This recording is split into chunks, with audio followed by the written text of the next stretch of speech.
There we go, gentlemen. Very, very exciting. Can you believe it? It's come to this point. We've had 26 league matches, 2 majors, 3 special event tournaments. We've had 29 different winners in 40 events. So will we have our 30th winner, or will another Summer Cup go to somebody who's already won this season? Can you believe? After Friday, 41 events have been played in the 2020 season. Let me welcome our esteemed panel of guests. Danie, Geldenhuys, the 2019 Summer Cup champion. Dylan, coach, is sitting there. He's going to take us through our mental game preparing for the Summer Cup. And we got Basil Wright, as you all know. Glendower, pretty much one of his home clubs, so he knows it backwards and he'll take us through it. Everybody, welcome. How are we all today on this great Monday? Oh, very good, thanks. Good. No, really good. Good. Well, Hi, Bezzy. here we go. There's plenty to talk about. We're going to have a bit of a review of what happened last year. We'll look forward to the course and the stats and some featured holes, and then the all-important draw to see who plays with who on the day. So let us get started. And first of all, let's look. Who are the past champions of the Summer Cup? Well, in 2014 was the first Summer Cup. Andrew Nielsen won at IF Africa.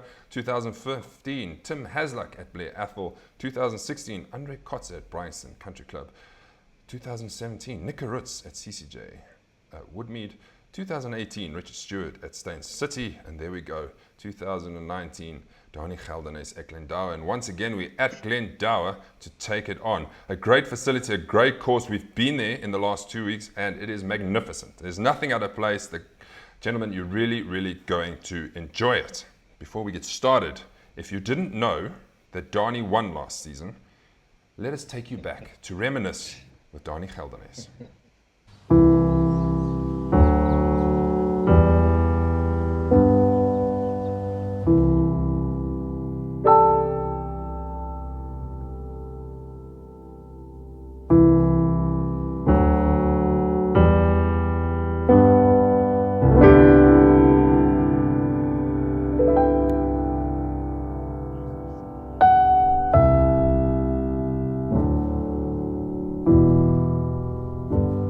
Reminiscing about my victory last year at the Summer Cup at Glendower. Started on the 12th. Made birdie there. Had a few chances on the par 5s coming in. But then obviously I made a good shot here on 16, made birdie there. And then basically 17, I actually stuck it, I would say, 1.5 meters from the pin. Missed the birdie putt to take the outright lead, but I finished par, and then it was off to the playoff holes for Dylan.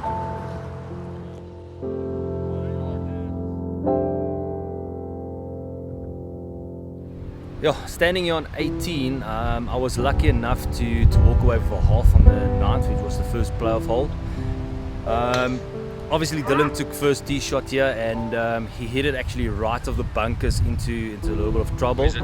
I would say, feeling wise, I was nervous on the tee shot, but after seeing Dylan blocking it right, I just sort of felt a little bit at ease, and then it was up to just see what happens and how it unfolds from there. Got here to the golf balls first, and obviously my opponent's ball was just underneath that tree. The rough was actually a little bit thicker than that. I actually had a look at his lie as well. Almost 200 meters out, so it was quite a tough shot to pull out for Dylan. And then from there, it's like I was center fairway, close to the shade there. So after he pulled the second shot just past the bunker there, it's like I sort of felt a little bit of calm. I said to Frikkie as well, just leave me a little bit alone. I must say the feeling that I had there as well while I was hitting the shot, seeing the crowd standing there on the right hand side of the embankment, my wife standing there as well, and I think I hit the shot of my life, because that ball from the club face was tracking at the pin, and I actually thought it was long, and so the experience that I got is the crowd started going bonkers. So eventually one of the guys said to me that the ball actually bounced past the pin and almost spun back and almost went in for 2, and left it to basically like that, and boxed the putt. So yeah, that was that's how I took the major last year.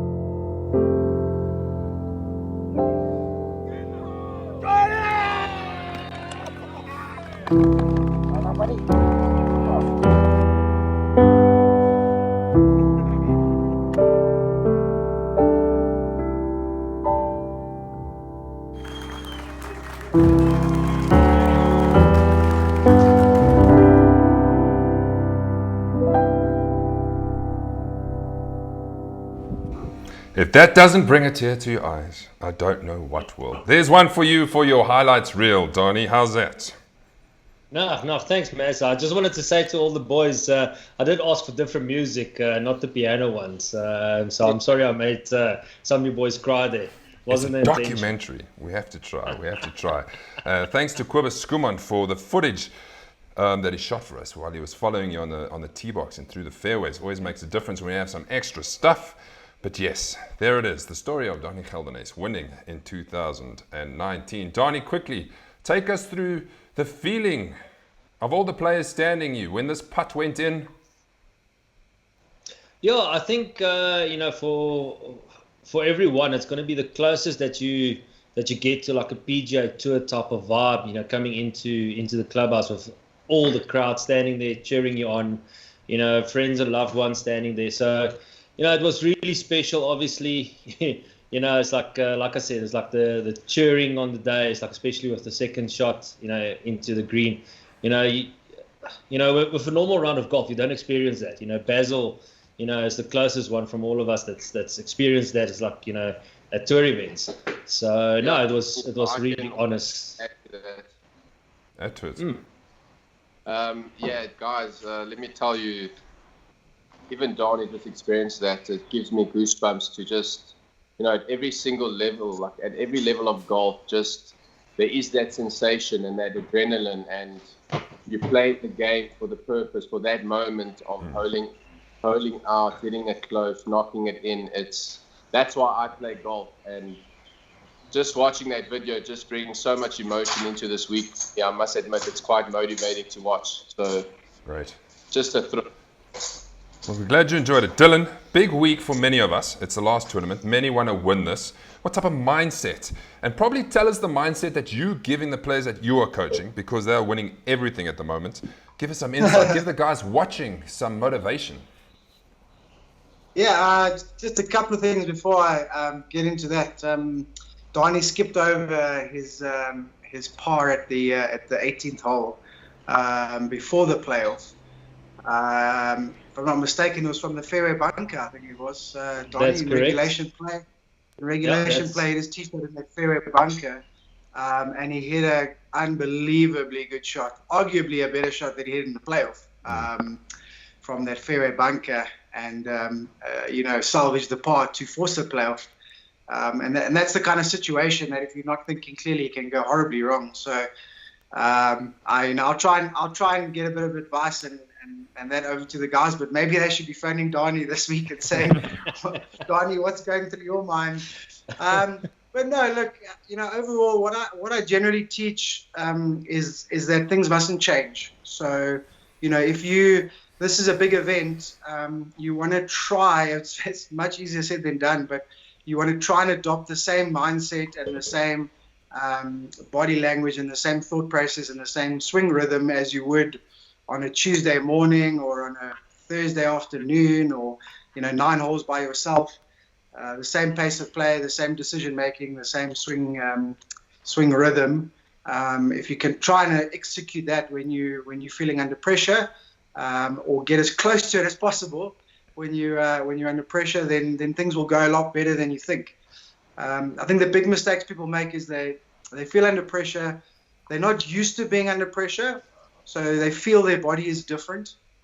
So therefore, they try and make changes to their golf swing or their mindset or their putting stroke or their chipping action or whatever because they're adjusting for how they feel. And all that's happening, Baz mentioned it earlier, all that's happening is adrenaline is running through your body and your senses are heightened. There's no difference. And we as, certainly me as a coach, I know that it's very difficult to change a golf swing. So it ain't going to change all of a sudden under pressure. It might feel different to you, but that's just because your body's experiencing different sensations. So you just got to trust yourself, trust your swing, trust your putting stroke. You're gonna hit bad shots. You're gonna miss fairways. You're gonna miss putts. But if you trust your normal process, then you're gonna execute a lot closer to what you normally do, and then your success rate will go up dramatically. The only little thing I'm gonna add to that. Sorry, I know I'm rambling. The little thing I'm gonna add to that is medal play. Always, guys, medal play. Just take your medicine. Right? Yes. There's nothing. Take your medicine. yeah, just take your medicine. Especially course like Glendower, you can easily be, approached with a shot out of a fairway bank or out of the rough over some water. Just even if it's your third or fourth shot, just lay that up, wedge it on the green, 1 or 2 putt, get out of there, and limit the damage. If you limit the damage, there will be enough good shots out there for you.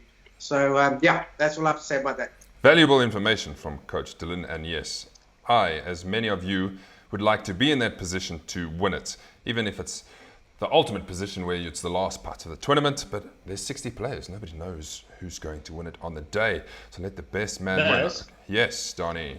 Yes, just to add a little bit in there to, it's like with Coach Dill, just also thinking back to last year when I won that, the major, I was walking off hole number 13, and I was actually, I think, 2 shots behind Dylan Stafford at that stage.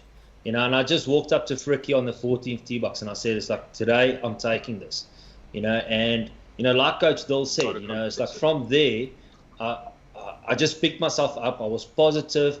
I stuck to my game plan, it's like not try and do flashy things, just try to get greens to regulation, make my birdie or take my par, and then basically go from there. And,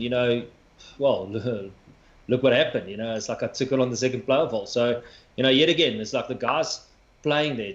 Glendower is a tough course. It's a challenging course. But like Coach Dill said, if you find yourself in trouble, take your medicine, play out, rather go for a 5 instead of a 4 or risky 4, but at the same time, be positive.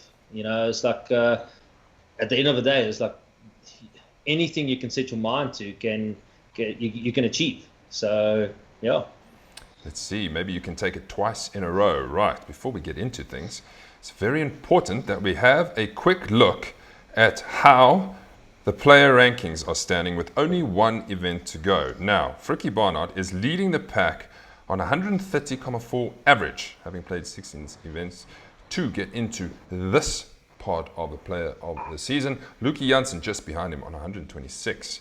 Ewald also with right touching distance 125, and then we go down to Jason Ivans, Randall Chetty, Ruben Swart, Ryan Jensen, Gideon Richter, Dana Perumal, and Cornell Erasmus. I think Don is just outside of this page. Now we've got to remember, as Frikkie said to us on the last show, is anybody of the 10 could potentially win this. 850 ranking points available. So if they win and the others don't perform as they would like, it could be very, very close. That's why Ryan is going to be very busy afterwards. He's teeing off first, or one of the first to tee off, so he can work this all out. So by the end, we know when the awards come, who is the player of the season. And speaking about awards, looking forward to this one. It's going to be great. We have 17 partners coming with us, which is a great number, up from last year.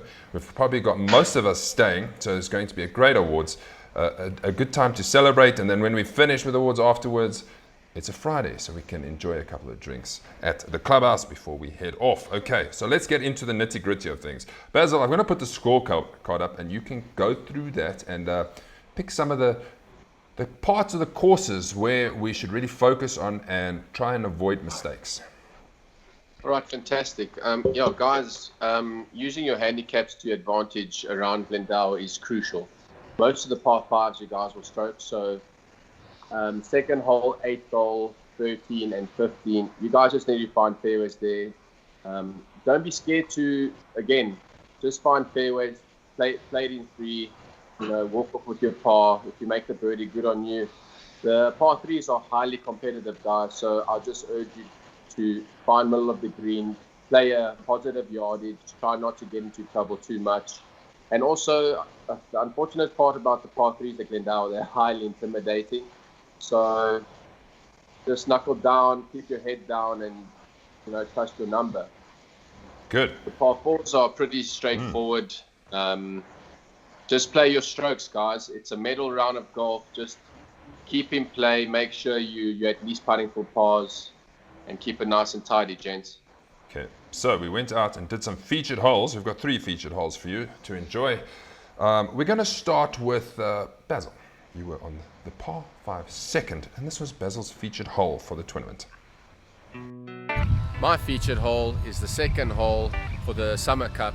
It is also the Duckhook 18 featured hole, It is 490 meters, par 5, stroke 13. So for my play is try and hit it as straight as possible, as it is an alleyway fairway, rough left, rough right, very tight, intimidating shot. So I've managed to hit a good drive and I'm left with 190. It's playing a bit into today, so I'm playing at about 205. I've got 5 iron in hand. Let's see what I can do.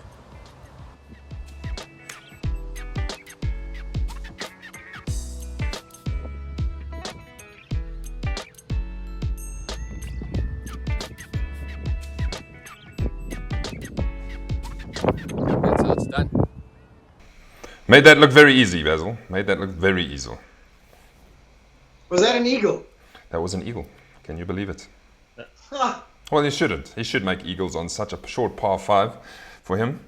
No, that's still quality. That is quality. I don't think Basil should do featured holes. They should leave it for the human people. Because everyone at Duckhook is going to think they're going to hit driver 5 iron and make 3 there.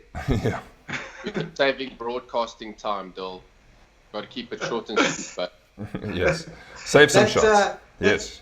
That second shot's a lot tougher than people think. It's very intimidating. So, as Baz said, if you stroke there, I didn't check the stroke. It might have been 13 maybe. Mm-hmm. But if you find your stroke there, really consider just, wouldn't say laying up, but if you play front yardage of the green. So if you have, Bazzy said they had 190 playing 205. If you have 190 or something like that, then there's no reason, or there's nothing wrong with, especially if you're stroking, sitting front right of green. So just go, okay, I'm going to hit this 175 or 180 front right. And even if I take 3 shots from there, I'm still getting a 5 for 3. 100%. If I get up and down from there, I'm getting a 4 for 4. I've seen a lot of players get their tee shot away there and then dunk the next one in the water. Then you've got the option of, okay, do I go where it went in, or do I go other side of the hazard and try and chip, and it just gets chaotic quite quickly. Yeah. And also just another thing on that hole, it's an automatic 3-shotter. So you're not always pressurized to hit drive off that tee. Priority 1 there is just to find the fairway. So whether you hit a 4-iron or a 3-wood, just make sure you find that fairway. It makes the second shot a whole lot, your entry into that green is a lot better, and it's a pretty hole to walk down the middle of the fairway, yes. Not in the bush. Plenty trees. Thank you very much. Right, I went on to my featured hole next, which was a few holes later. It was the par 3-6. So I thought we have to choose a par 3 as one of the featured holes. So why not the par 3-6 hole? It's a stroke 15. It's over the water. It's not too complicated, but it's about 150 meters, give or take, where the tee box is going to be. Pretty much make sure you get over, hit a good shot, but avoid the bunkers at the back. If you're in the back bunker, it could be a bit tricky coming back over with the water in front. So good luck, and let's see how I play this hole. As I hit it, the wind picked up, so I got a bit nervy, but it's just on the front.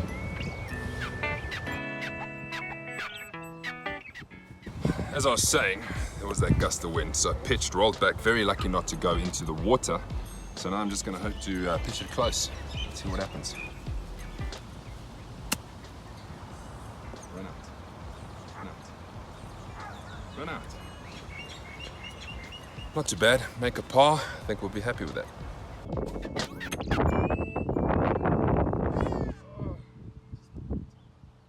Unfortunately, did not make the par. The putt was a bit long, and I just tugged it. So that was the par 3-6. You wanted to say something? Yeah, about Scott. Oh, damn. Yeah.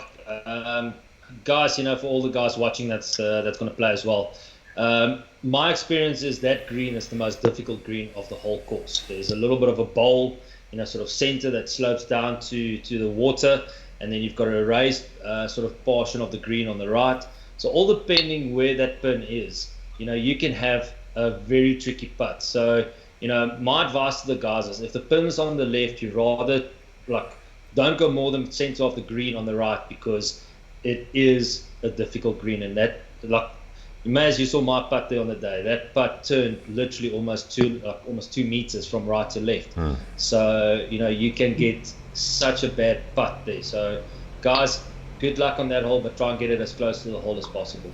Okay, our final featured hole. This one belongs to Danie. Your favorite hole is the 12th at Glendower, and this is how he previewed. Beautiful. Hi guys, this is my featured hole, hole number 12, par 4, stroke 8, 343 meters. Reason why I chose this hole, it's quite a challenging hole, so your better players can either go for broke, take driver off the tee, or they can lay up with an iron, like roughly a 5-6 iron. And then obviously it's like your mid to high handicappers will have to take driver or fairway off the tee box, but obviously aim far right to hit it over the sloot or lay up for it. And then you've got a nice interesting second shot into the green with water on the left and a bunker protecting the pin if it's on the right hand side of the green. So this is the danger if you try to go for broke. As you can see, the bunker off the tee box roughly sort of like 250, 260. Hit my drive nicely in the center of it.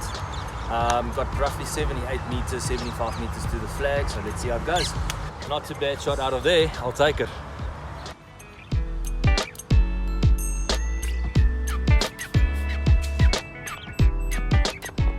And that's how you make a par on the 12th.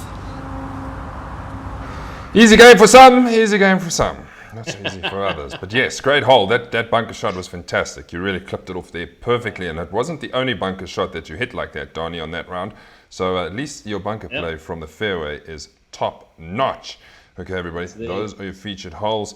If you want to bring in any other holes that you enjoy playing, please drop it at the bottom of our chat line. Okay, the time has come. Now we've got to see if this is all going to work.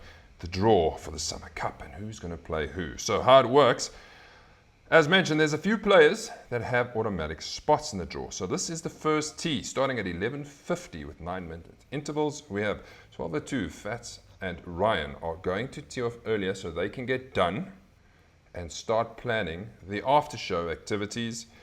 And then the featured 4-ball of the player rankings, the top 4, Frikkie Bana, Lucky Jansen, Ewald van Wyk, and Randall Chetty will finish last, so we can hopefully know what the story is once it comes to the end of the tournament. Jason Ivans is actually also part of that feature 4-ball, but he's going to go next with Eddie Ivans. Then if we move to the 10th tee, gentlemen, I am going at 12:20 so that I can slot in, get off, fill my stuff, get back, and hopefully catch the winner afterwards. Right, are we ready to do this? This is how it works. There is 51 players in a wheel of fortune. And the wheel's going to spin. And it's going to land on names. And that is who you're going to play with. So, are we ready? Let me put this music in here. The spinning wheel. Here we go. Here it goes. So here we go. All 51 names in. Who's going to be the first person to tee off at the Summer Cup? Roll around. And the first player teeing off at the Summer Cup is Peter Prinsloo, taking the first tee. Playing in Peter Prinsloo's 4-ball, we've got Rudy Mattia. Interesting. Peter and Rudy making up the rest of that 4-ball. This is spinning, I promise, but as it goes onto your screens, there's a bit of a delay. Who we got? Brayton. I'll stop eventually. Richard Holman. And here we go again. Ronnie Volhert. So that's the first 4-ball out. Where are we now? Now we're on to the 10th tee. We have Barry Fenter. We've got Dylan Bowles. We've got Louis Jensen. There we go. So there is the draw for the first tee. So let us confirm what it is. There we go. First tee. Peter Prinsloo, Rudy Mattia, Brayton Nduweni, Richard Holman. And on to the 10th tee. Who do we have on the 10th tee? Ronnie Volhert, Barry Richard, Dylan Bowles, and Louis Jensen. So that is the guys starting off for us. Okay, here we go once again. Does it get any more interesting? Now, while this spins, let us remember that Fats and Ryan are on the first tee here. So for them, they need 2 players to join them. Who's joining them? Well, Russell Tandy is going to be joining them. Who else? Joining Fats, Alan Lowe. There we go, Alan. So Fats, Ryan, Russell Tandy, Alan Lowe. Moving on to the 10th tee, we've got Kobus Skuman on the 10th tee. Kobus will be playing with Mark Borragero.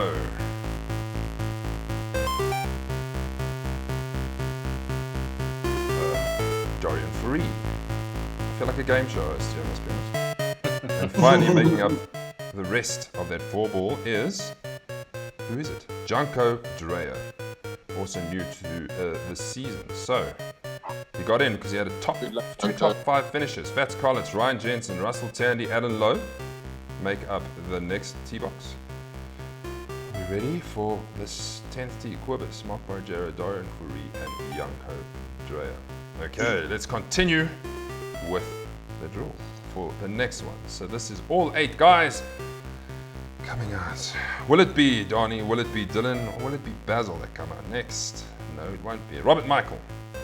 Third of. Basil will be busy. Basil will be busy, but he's in the field Yep. currently. Basil will be at Sunset. Carl van der Meulen. There you are. Who's playing with them? Carl van der Linda. That's right. Okay, and making up the final 4-ball on that first tee is the final play in that 4-ball, Cornel Erasmus. So as you can see, it's totally random. Moving on to the 10th tee, who are the 4 players who are going to play? Tian Schmullian. We've got Cohen Munyon. Almost you, Baz. Just missed you. Who's there? Shut. Who's going to be James Wiley. Okay, one more to fill this one. Then we'll recap who's playing in the 3rd tee off position. Basil, there you go. So that your name is out. Very interesting 4-ball. So let's have a look at the first tee to recap. We've got Michael Roberts, Carl van der Meulen, Carl van der Linde, and Cornel Erasmus. On the 10th tee, Basil, you were there.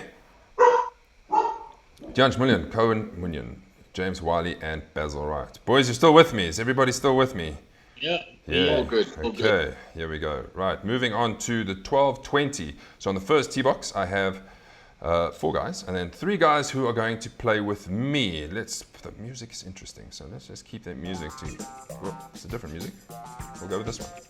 Okay, Lyle Langley at 12-20. Lyle is playing with Hannu Westhuizen, Joey DePrier, and Billy Hall. That's it. Okay, moving on to who's playing with me on the 10th tee. Who's playing with me? Leon Oosters, and you're playing with me. I hear you. I see you on the group there. So welcome to my cart. Oki Brits is also with me on the 10th. And finally, who else is playing with me? We have Peter Zaccario. Right. So Peter, you're also What a with me. 4-ball. That's not a bad Great 4-ball. 4-ball. I'll be Great. entertained at least by the gents. Lyle Langley, Hannu Oosthuizen, and Joey DePrier. I can tell you that Joey let me know today that he is unable to play. So Wayne Jensen was the super sub, and Wayne Jensen will be going into Joey's place and Billy Hall. Let's look at the 10th quickly. Who's playing with me? It is myself, Leon Oosthuizen, Oki Brits, Peter Zaccario. So far, gentlemen, there's still 2 left on this panel who has not been drawn. Now, I'm not sure if I lost my place or not. Did I? I need to check. So let me just check. There's a whole lot of inserts. I have not lost my place. So we're going to this one. Here we are. Sure, that could have been interesting. Okay, continuing. Shall we put in some spinning music? Kevin Ho, the first. Kevin Ho. Who's playing with Kevin Ho? I have no idea. I can't remember. Dylan de Beer. There you go, Dill. In with Kevin. Gideon Richter. Gee, students are coming out of the woodwork here. I think this has not been rigged. There's Neruda Marigi as well. It's definitely not been rigged, Dylan. Right, moving on to students. all your students. Moving on to the 10th tee. Danie Geldenhuys. Oh, sorry. I know you wanted to play with the first, but as you can see, the random draw drew you on the 10th. Okay, Leonard Nell. You're playing with Leonard. Almost Sweet. done. Counting down the names. Chad Rose is with you. Mr. GQ. Be on your best behavior with Danie. And Alder Free. So there's your 4-ball, Danie. Putty! You've got one of the butties in your 4-ball. So let's just recap that. On the first tee, we have Kevin Ho, Dylan de Beer, Gideon Richter, and Nerudo going up to the back tee. Danie, there you are with Leonard, Chad Rose, Aldo Fafari. So we're almost there. Moving on to the next part of the draw. These are 8 straight out of the spinning wheel that take the next spots. Okay, we got just Mrs. Ruben, who goes to Trevor Miller. Trev, you're in the field on the first. We got Sorrel Stain. And playing with Trevor and Sorrel is Mr. was almost Henry. Hansi Haman. Let's see, you're in. And then finally, Charles Ferreira. Moving on to the 10th tee as the names whittle down. Who we have? We've got Paul Ricketts. There you are, Paul. I know you're watching. Who are you playing with, Paul? This will be interesting. We're playing with Richard Stewart, Paul. And is that the name? No, that's a bit of a jitter. Owen Kenny. And then the final one in the 4-ball is Donna Perumal. So there we go. Nice. Not Very too cool. bad. Let's just recap that. So we've got Trevor Miller, Sorrel Stain, Hansi Haman, Charles Ferreira on the first, and then on the 10th started with Paul Ricketts, Richard Stewart, Owen Kenny, and Donna Perumal. Okay, as you can see on the first, we're looking for 2 names to join Jason and Eddie Ivans, and then 4 for the 10th tee 4-ball. Here we go. This is the second last of the spinning wheel. Who will join Jason Ivans? Jason Ivans will have Simon Mayer playing with them, and who we got? Graham de Villiers. There we go. So that's first team: Jason Ivans, Eddie Ivans, Simon Mayer, and Graham de Villiers. Pranay Pandey. This is the final 4-ball on the 10th. Pranay Pandey. Well, this is the final 4-ball, pretty much. Pranay Pandey, Yeah. Jacques Gravenstein. I'm going to go probably Ruben Swart. No, Henry Hall and Ruben Swart. So there we go. Teeing off last. Yes. No pressure. So there is the draw for you. So let's have a look at the final field for the Summer Cup. Handicaps will be allocated because I'll send this off to Ryan straight after the show so you can start looking at all our handicaps. Okay, so the first tee. Welcome to the first tee, everybody. Starting at 11:53. And the featured 4-ball, as you see, going at the end of the featured 4-ball. Fricky, Lucky, Ewald, and Randall. And then the end of the 10th tee, 1 tee off time less. Pranay Pandey, Jacques Gravenstein, Heriol, and Ruben Swart. That is pretty much as random as it is going to get. That is the first tee again. Let me just take this all off. Yes. That is pretty much as random as we're going to get it, boys. Are we happy? Are we happy? Are we ready? Perfect. Okay. We are. We are. So keep a tabs on for a player pack of some sort. Some housekeeping quickly. All the carts have been booked under Duckhook. So now it's your priority. Once this tee times get posted, you can phone in and say, listen, I've won a cart for 11:20. Well, that's before we start. 12:20. Please can I have it, and give your name. That's what we're doing. When we finish, scorecards in immediately. Remember, it's medal. Second thing, showering afterwards. I assume you're all going to shower. You need to take your towel. Glendower do not provide towels, and I'm sure you don't want to be drying yourself with your golf shirt. That's not cool. We've all done it, I'm sure. And then we have a good evening afterwards. If you were at last year's awards, we've got a few special announcements. We've got the nominees of the moment of the season. We've got player of the season, and some great comments from the guys that I got over the last 2 weeks. That's it, gentlemen. Under 40 minutes, can you believe it? Are we happy? Everybody on the... Let me just see if there's any comments. Anybody got something to say? Yes, it's Robert Michael. It's not Michael Roberts. I do this. Sometimes he becomes his alter ego, but I promise you I'll fix it, Mr. Michael Roberts. It could be a Hollywood name either way. Anyway, Danie, thank you very much. Dylan, thank you for the insight. Any last words, Dill? Can it be another one of your students? No, it's definitely going to be one of my students. We're going for 5 in a row. Is it really 5 in a row? Wow. Basil, good luck with the SA Open qualifying tomorrow. We hope that you do not play the Summer Cup for a very good reason, so that you can go to Sun City. Just a quick shout out to all the Duckhook guys that I've received messages. just to wish me luck. I appreciate it, and I will do you guys proud tomorrow. Awesome. Well, we'll be watching the live scoring. Send us a link, or whoever's got the link, put it on the group, and we'll watch the live scoring. I'm going to play you out once more with a Summer Cup little sting. Until Friday. We'll see you then.